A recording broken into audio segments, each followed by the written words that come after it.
Carl Jung once observed a transformation in certain people so profound that it unsettled even him, a metamorphosis that blurred the line between victimhood and awakening. He saw it most often in those who appeared gentle, empathic, and deeply wounded. They arrived in his clinic soft-spoken and apologetic, burdened with guilt and self-blame. They were the ones who always tried to understand others, even those who had broken them. On the surface, they seemed fragile, the kind of souls who could be shattered by one more disappointment.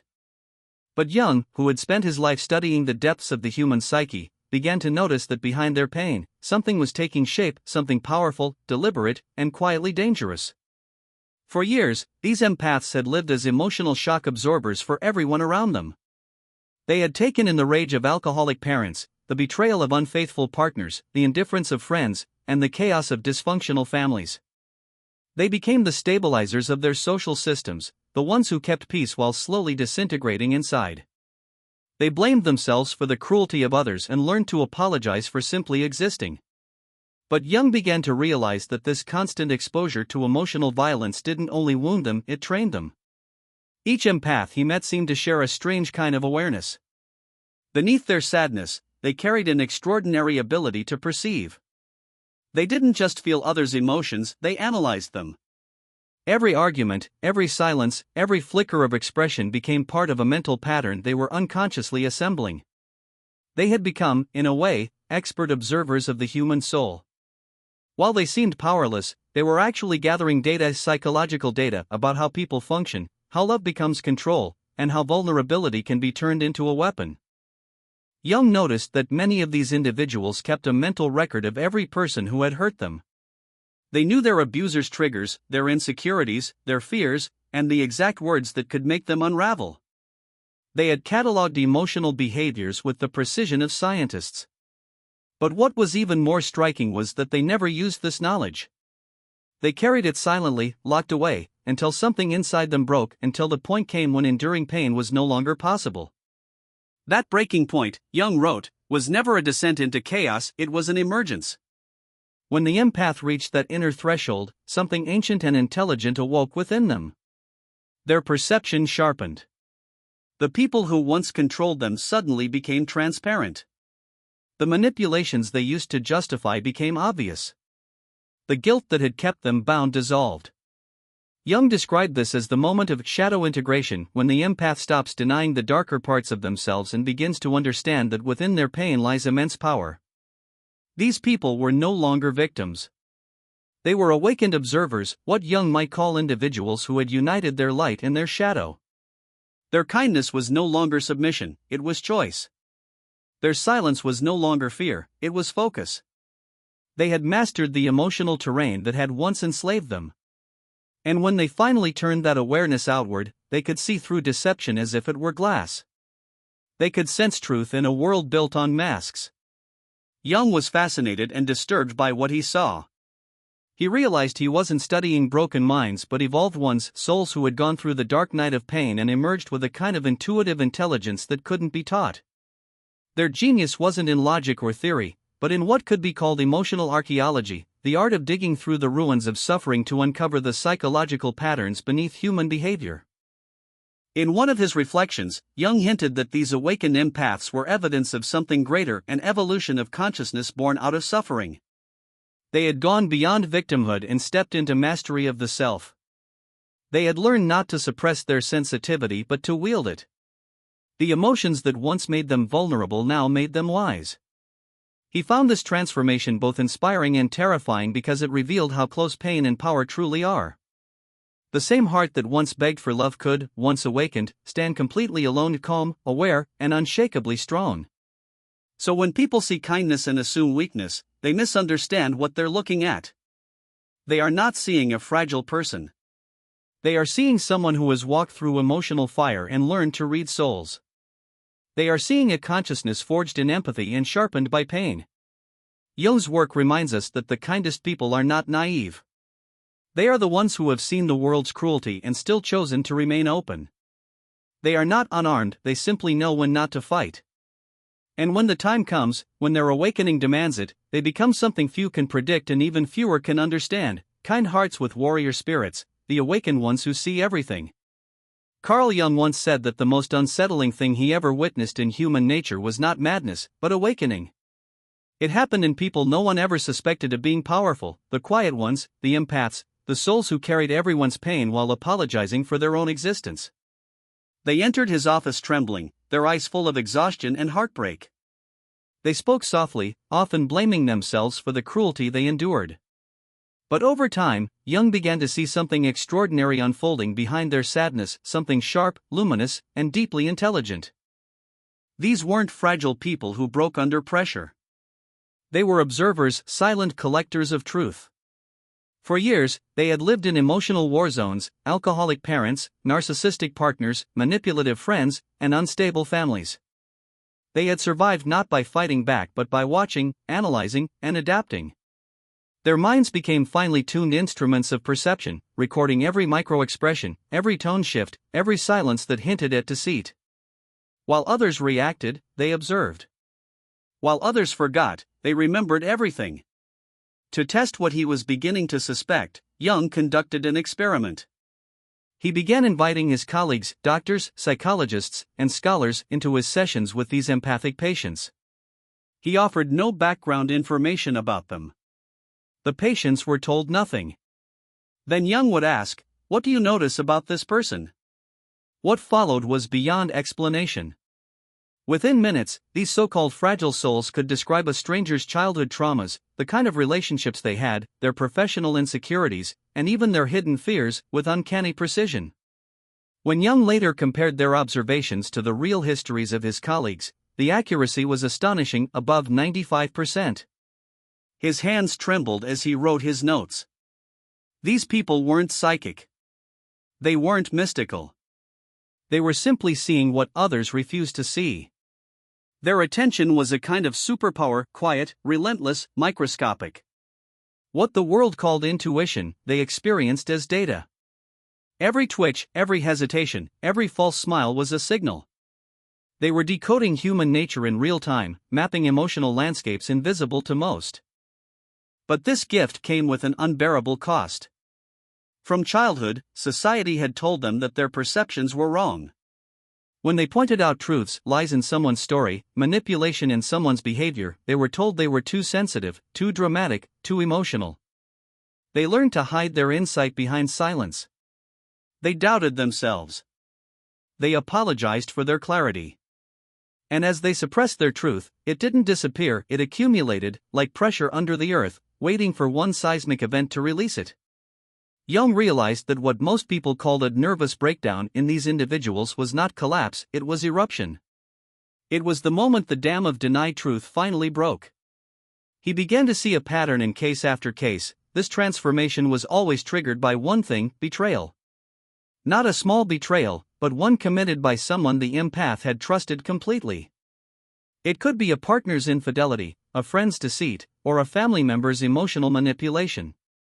What broke them wasn't the act itself, but the recognition that they had seen the signs all along and chosen not to believe themselves. They had felt the shift, the distance, the dishonesty, and yet they had silenced that inner knowing out of love and hope. When the truth finally surfaced, something irreversible happened. Jung called it the clarity event. It was the moment the empath's mind aligned perfectly with their emotional intelligence, their analytical and intuitive powers fusing into one. Everyone expected them to explode, to sob, to beg, to crumble. Their abusers anticipated emotional chaos. But that's not what happened. Instead, the empath became utterly calm. Still. Almost eerily so. Jung described this stillness as the most chilling transformation he had ever seen.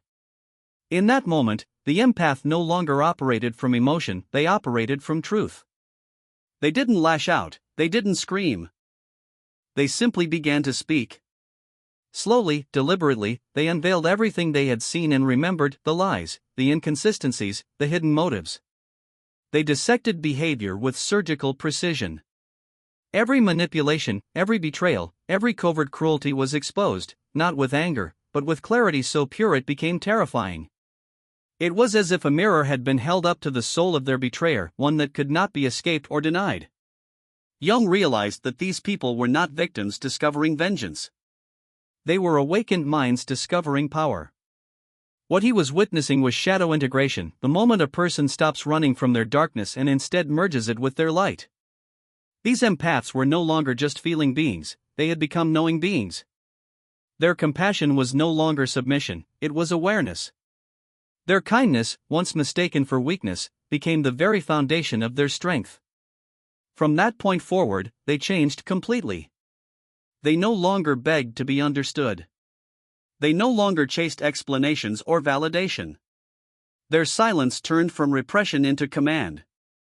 They saw through people instantly, their defenses, their motives, their fears, and instead of absorbing those energies, they began to reflect them back. Their presence alone became truth-telling. Jung found this transformation both inspiring and frightening. It revealed something about human evolution that psychology wasn't ready to face, that the most profound strength doesn't come from power or intellect, but from the unification of deep empathy with unwavering perception. These awakened empaths had moved beyond illusion. They no longer lived in reaction, they lived in awareness. The world often underestimates such people. It mocks their sensitivity, dismisses their intuition, calls them too much. But Jung's discoveries showed the opposite. These individuals are the emotional scientists of humanity. Their gift is not fantasy, it's precision. And when they finally stop apologizing for what they see, they become unstoppable. So when an empath awakens, when the silence turns into calm truth, it's not rage you're witnessing, it's revelation. Because there is no greater power, no deeper clarity, and no more terrifying peace than that of a person who has finally learned to trust their own perception and see the world exactly as it is. Carl Jung had seen many strange things in his career, dreams that revealed hidden truths, symbols that emerged from the unconscious, transformations that defied logic, but nothing fascinated or disturbed him quite like the pattern he began to notice among certain patients. These were people who had always been deeply sensitive, emotionally intelligent, and painfully aware of others. They were the peacekeepers, the healers, the ones who felt everything too much and spoke their truth too little. They came to him exhausted, anxious, convinced they were broken because they couldn't stop feeling. But Jung began to realize something extraordinary. These people weren't weak. They weren't unstable. They were empaths, individuals with an exceptional ability to read emotional data, even when no one said a word. Their problem wasn't their sensitivity. Their problem was that they lived in a world that punished it. For years, these empaths had been told they were overreacting, dramatic, too emotional. They had learned to question their own perceptions, to silence their intuition, to apologize for what they saw and felt. They carried the unspoken weight of everyone's pain but their own. Until one day, something inside them snapped. It usually began with a betrayal. Not a small one, but something deep and soul-shattering, the kind that exposes how blind trust can be a form of self-abandonment. Maybe it was a partner's infidelity. Maybe it was a friend's deceit. Maybe it was a family member's manipulation finally revealed. Whatever the cause, Jung noticed that these moments acted like psychological earthquakes. Everything false in the empath's life crumbled at once. Most people expected these empaths to collapse under the weight of such pain, to cry, to beg, to fall apart. But Jung observed something entirely different. Instead of breaking, they became unnaturally calm. Their emotions, once wild and overflowing, settled into a chilling stillness. Jung recognized this as a turning point, the moment when their emotional and analytical selves finally merged. They no longer saw with only their hearts. They began to see with their entire being. They started recalling every red flag they had ignored, every lie they had excused, every moment they had felt something was wrong but said nothing. It wasn't rage that filled them now, it was clarity. Jung called this moment shadow integration, when a person stops rejecting the parts of themselves that society taught them to hide. For empaths, their shadow wasn't darkness or cruelty, it was their unclaimed power. It was the intelligence they had suppressed to avoid making others uncomfortable. It was their intuition, their discernment, their strength to say no. When they finally allowed these parts of themselves to surface, they didn't become less kind, they became unshakably whole. Jung wrote that this was the moment they became psychologically complete. What disturbed Jung wasn't the transformation itself, it was that it never reversed. Once awakened, these empaths never went back. They no longer apologized for their boundaries or questioned their instincts. They didn't feel guilty for walking away. They had learned to trust themselves completely, and that trust was irreversible. Jung began to document what happened after this transformation. Within months, their lives changed dramatically. They left toxic relationships with surgical precision, not out of anger, but out of clarity. They stopped explaining themselves to people who didn't care to understand. They distanced themselves from manipulative family members and workplaces that drained their souls. And they did it all without noise, without vengeance, without chaos. Their empathy didn't disappear, it evolved. They became what Jung described as selectively empathetic. They still cared deeply, but they no longer wasted that care on those who exploited it. Their compassion had boundaries now, steel boundaries wrapped in grace. What fascinated Jung even more was how people reacted to these transformed empaths. Those who once controlled them through guilt or fear suddenly became uneasy around them. Manipulators couldn't explain it, but they felt the shift immediately. The same calmness that once made the empath easy to dominate had turned into quiet authority. Jung wrote that this was the moment when others could feel their power before they even spoke. He called it the predator's instinct, a primal awareness in manipulative people that tells them, this person can no longer be fooled. Just as predators avoid healthy prey, emotional abusers began avoiding these awakened empaths. Jung wrote, the awakened empath does not need to announce their strength. Others feel it in their bones. But Jung's interest wasn't only scientific. It was personal. He had always felt things deeply himself. He knew what it was like to perceive what others ignored, to sense undercurrents others couldn't explain. When he studied these cases, he saw a reflection of his own lifelong struggle to balance intellect and intuition, sensitivity and strength.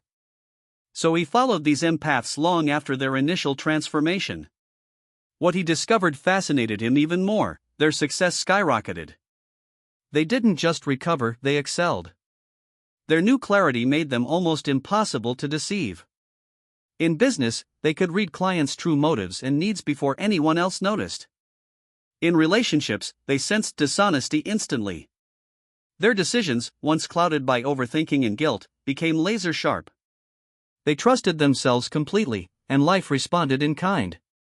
Jung saw in them a new kind of human being, one who had turned emotional pain into wisdom, intuition into intelligence, and sensitivity into strategy.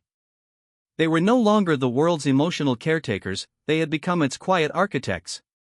He realized that once an empath integrates their shadow, once they stop apologizing for seeing, feeling, and knowing, they become something rare, a soul that cannot be controlled. Their peace becomes their power. Their silence becomes their weapon. Their presence becomes their statement. And perhaps that is why Jung found them so haunting. Because when an empath awakens, when they reclaim the parts of themselves they were forced to bury, the world around them adjusts.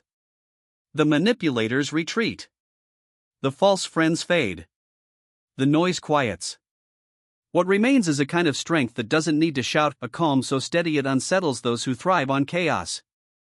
Jung once wrote that there is no greater power than the one who has made peace with their own darkness. That is the essence of the awakened empath. They do not seek control. They simply cannot be controlled. Jung's discovery began quietly, almost accidentally, but what he uncovered would stay with him for the rest of his life. He noticed that the empaths he had once seen as fragile and wounded were no longer breaking under pressure. Something inside them had shifted. They had not become colder or detached, they had become precise. Their empathy had sharpened into something far more powerful than compassion alone. It had become awareness. They could read people with almost supernatural accuracy. Every movement, every pause, every flicker of emotion told them something. They no longer guessed at motives, they knew them. Jung realized with both awe and unease that these empaths hadn't lost their sensitivity, they had perfected it. They had become completely empathetic, which meant they could understand human behavior not just emotionally, but strategically. They could, if they wished, manipulate others as easily as they had once been manipulated. Their understanding of human nature was so deep that it bordered on omniscience. But what unsettled Jung the most was their restraint. These individuals had the power to destroy the people who had once hurt them, yet they didn't use it. Instead, they quietly walked away. They left behind toxic relationships, chaotic family systems, and manipulative dynamics without a word of revenge. Jung saw that their strength lay not in control, but in detachment. He called them the integrated empaths, people who had learned to feel everything without being consumed by it. They had reached a level of understanding where they could see through manipulation, deception, and pretense with absolute clarity, yet they no longer sought validation or approval. In his private notes, Jung wrote, "I have observed something both beautiful and terrible. These individuals have become what every manipulator fears most, someone who sees through them completely but no longer needs anything from them." Their transformation didn't just change them, it changed the people around them. Jung documented how entire family structures began to unravel, not because these empaths destroyed them, but because they stopped supporting the dysfunction. The roles everyone had relied on no longer worked. The alcoholic could no longer rely on them for forgiveness. The manipulative sibling could no longer use them as a scapegoat. The anxious parent could no longer drain them for emotional reassurance. These empaths had simply stopped participating in their own pain, and without them, the system collapsed under its own weight. What fascinated Jung was how this change affected everyone differently. Healthy people began to grow stronger in their presence. They found themselves inspired, grounded, and understood. Toxic people, on the other hand, became restless and defensive. They couldn't explain it, but they felt exposed. Jung called this the empath's mirror effect, the way a fully awakened empath could reflect truth back to people simply by existing. They didn't have to confront anyone directly, their calmness, their clarity, their silence did the work for them. Those who were genuine felt seen. Those who were deceitful felt stripped bare. The more Jung studied them, the more disturbed he became by their precision. When he introduced these integrated empaths to other patients in his practice, they could identify someone's core wounds and emotional patterns within minutes.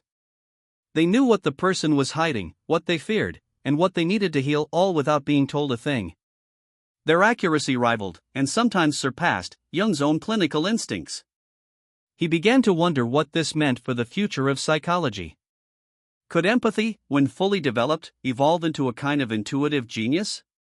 Could emotional intelligence become a higher form of perception, beyond analysis or logic? This question haunted him. To understand it better, Jung began quietly studying the process, trying to trace how these transformations occurred. He noticed that every empath's evolution followed a similar path. It always began with awareness, the moment they recognized they had been silencing their own power. They stopped believing their emotions were weaknesses and started to see them as information.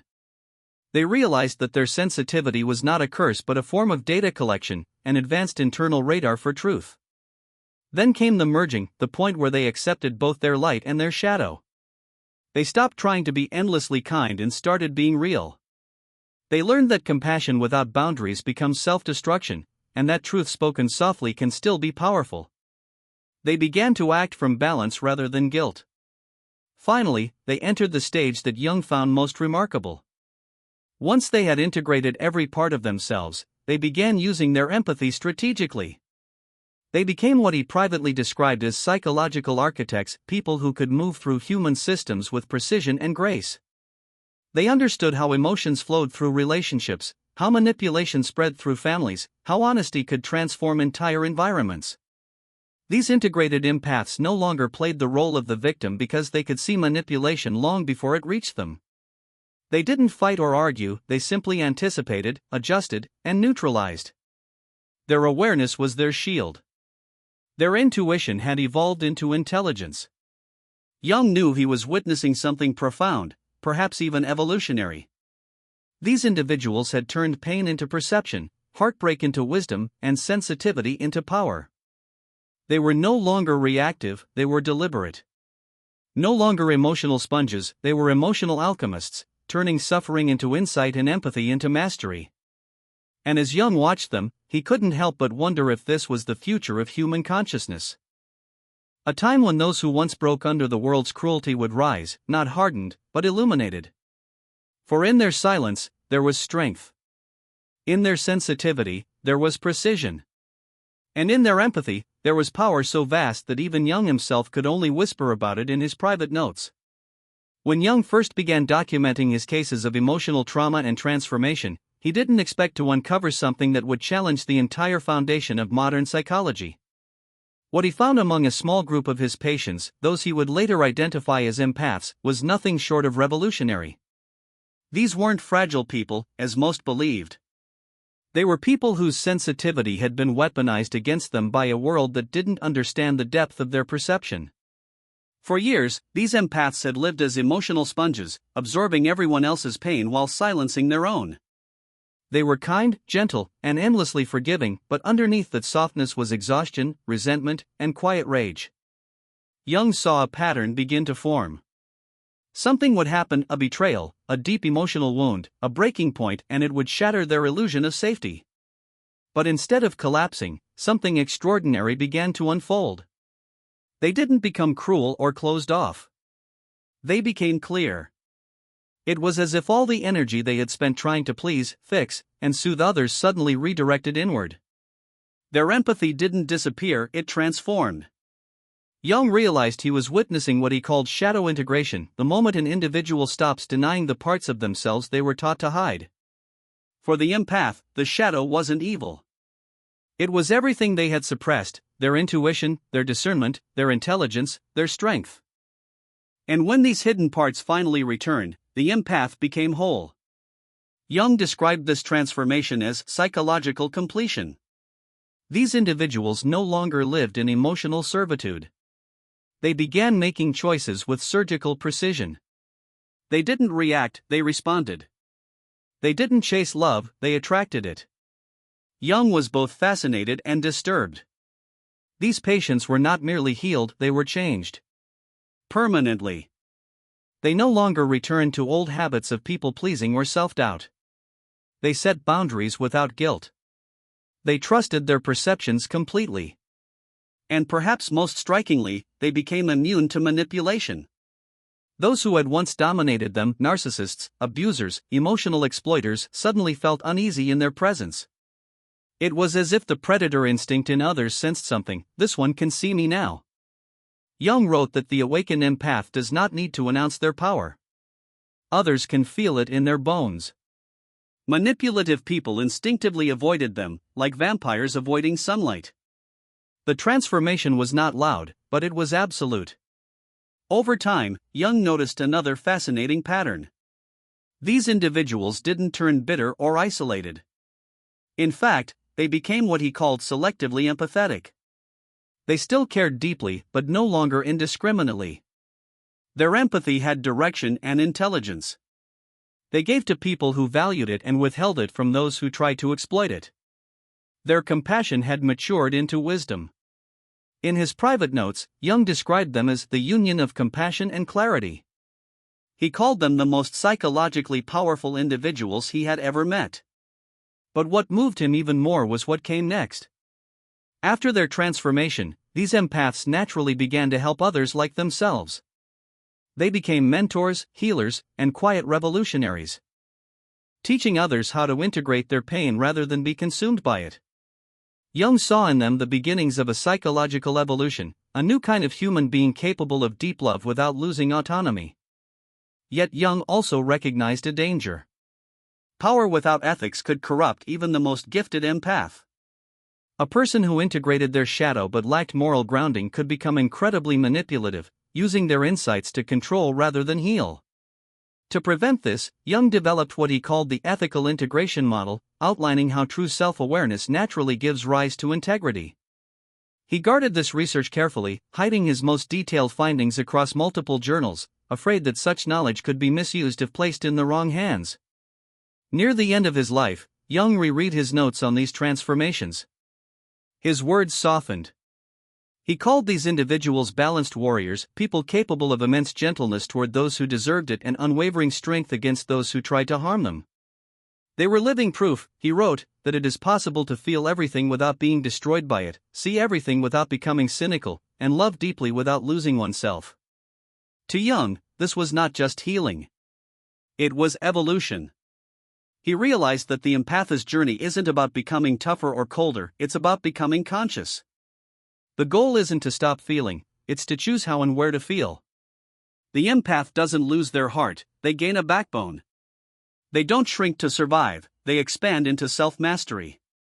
In his final reflection, Jung wrote, "The empath's path is not from sensitivity to numbness, but from unconscious absorption to conscious choice." These individuals didn't become less empathetic, they became perfectly empathetic. Modern research now confirms what Jung saw decades ahead of his time. Empaths who integrate their shadow are unbreakable. They can't be gaslighted because they trust their own perception. They can't be manipulated because they see emotional games before they're played. And they can't be destroyed because they've already faced their own darkness and made peace with it. Jung believed that every empath faces a defining moment, a betrayal or a loss so deep that it forces them to choose, remain a victim, or rise into sovereignty. Most, he found, eventually choose transformation. They don't become cold, they become calm. They don't lose their compassion, they refine it. He ended his notes with one final observation: these people did not become different. They became who they were all along once they stopped apologizing for their light. It was then Jung understood, the awakened empath is the future of human consciousness, love, tempered by boundaries, wisdom, born from pain, power, guided by empathy. Every empath, Jung realized, carries a silent storm inside them. For years, they move through life believing their sensitivity is a curse, feeling everything too deeply, absorbing everyone's pain, and mistaking compassion for weakness. They become the healers, the listeners, the emotional anchors of their families and relationships. But beneath all that gentleness, something powerful waits, a sleeping giant that awakens the moment they're pushed too far. For most empaths Jung studied, that awakening began with betrayal. Not small betrayals, but the kind that shatters trust, the moment when someone they had protected, loved, and defended turned out to be the very person who had been draining their spirit. It was that breaking point, that emotional earthquake, that cracked their shell wide open. So if you're an empath who has been told you feel too much, remember this: your emotions are not your weakness. They are your compass. They are your map to truth. And the day you stop apologizing for your sensitivity is the day you step into your true power. Because the world doesn't need more broken empaths trying to save everyone. It needs awakened ones, those who have turned their pain into wisdom, their boundaries into peace, and their love into strength. And as Jung warned, the empath's transformation is inevitable. The only question that remains is this: will you awaken consciously, or will life have to force you to?